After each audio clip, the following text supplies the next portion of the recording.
Hola! Welcome to the Lock Around the Clock for week number 11. Yes, we are excited. I am excited for week 11. I'm excited for the Monday night game in Mexico between my Raiders and the Houston Texans. I got my sombrero and everything ready to go. But let's start off going 3-0 this week with the 1 o'clock lock. The 1 o'clock lock features Pittsburgh traveling to the Dog Pound to take on the Cleveland Browns, who haven't won a game even all the way back to last year. And I know Pittsburgh has lost 4 in a row, but they're going to come into this game with a vengeance. They got to get things right. And this is the doctor's apple game for them because it's the get well game for Pittsburgh. Whatever's been going on, this is the cure. They're going into Cleveland to face a really bad Cleveland defense. Le'Veon Bell should be able to take this game over. Eli Rogers, Antonio Brown, and Sammy Coates will be able to take off through the air against this defensive backfield that only has Joe Hayden. Look for the Steelers to get things on track here. Look for them to right the ship. Look for them to win that first game in a while for the Steelers, which is uncharacteristic.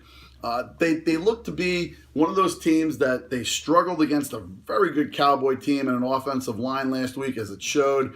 And I know things seem like it's very bad for the Steelers right now in the locker room. Like there's some controversy. Everyone's calling for Mike Tomlin's head already. But look for this game to get the Steelers back on track. They're laying 8 on the road. Shouldn't be a problem as they have swept the Cleveland Browns the last couple of years.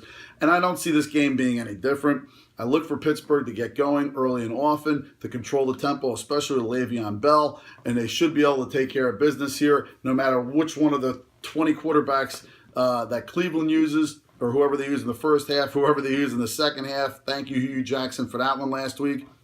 Also, take a look at the Steelers on this one here. They are going to be able to dominate because they can throw for yardage to Antonio Brown. They're going to probably throw Antonio Brown 40 targets this week. He'll probably catch 39 of them for 300-something yards and 2 touchdowns. Who knows? Anyway, take the Steelers, lay the 8 comfortably. That's the 1 o'clock lock. On to the 4 o'clock lock. We got New England flying out to the West Coast to take on the San Francisco 49ers and show Colin Kaepernick what patriotism is all about. Now, they're laying 13 on the road, which is a lot of points, except for in this situation. The Patriots are coming off a very bad home loss, and we see how they react to a loss, let alone a loss at home to the Seattle Seahawks last week in a devastating game.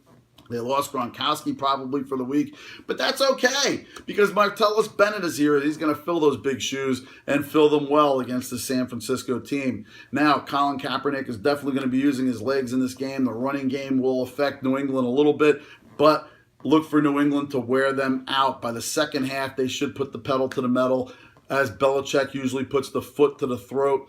They're laying 13. I realize double digits on the road, a little scary, East Coast to West Coast. But guess what? The New England Patriots, they don't stop. Look for them to bounce back in this game. Look for them to get Edelman going. Look for this game. Maybe even Hogan, you get to see a little action. I bet Hogan's going to get a touchdown this week. Mark that down. It's your fantasy fix for that game. But lay the 13 with New England comfortably. They should win this game in a blowout against San Francisco. Take the New England Patriots, lay the 13. That's the 4 o'clock lock. On to the 8 o'clock lock, as we previewed already. We are in Mexico City for the Oakland Raiders, who are at home. I don't know how that works, but they're at home against the Houston Texans in Mexico City. They're playing in a soccer stadium. This is going to be awesome. It's going to be crazy. It's going to be nuts. It's going to be loud. And the Oakland Raider fans will be there in full force, I am sure. Oakland has kept, with the offensive line, they have kept Derek Carr standing up most of the season. He has looked incredible. Great poise. And guess what? They have an awesome running game now with Latavius Murray, who should be running behind a very good offensive line that's very healthy right now. They had a bye week to get even healthier. They had the beat-up game against Denver 2 weeks ago where they went out and dominated. Brock Osweiler, the last time he played against the Raiders, Khalil Mack had 5 sacks against them. And that was with a better defensive team and a better Bronco team that actually went to the Super Bowl last year and won it, if you don't remember, in case you forgot. But Brock Osweiler is with a whole different team here now in Houston. Hopkins hasn't been the guy he was last year. Brock Osweiler last week, they slipped past the Jaguars.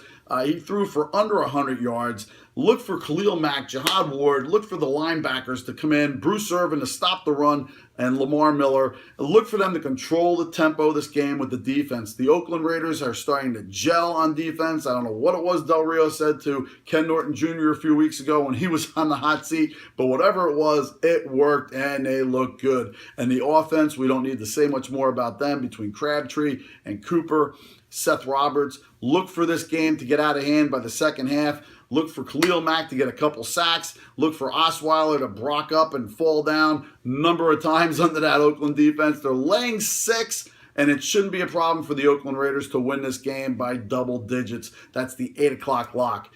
Until next week when we go 3-0, and don't forget about Thursday. We got the turkey trifecta for Thanksgiving. I'll be giving you that on Thursday morning. Until then, we go 3-0. Take it to the book, take it to the bank, and as always, you take it ace.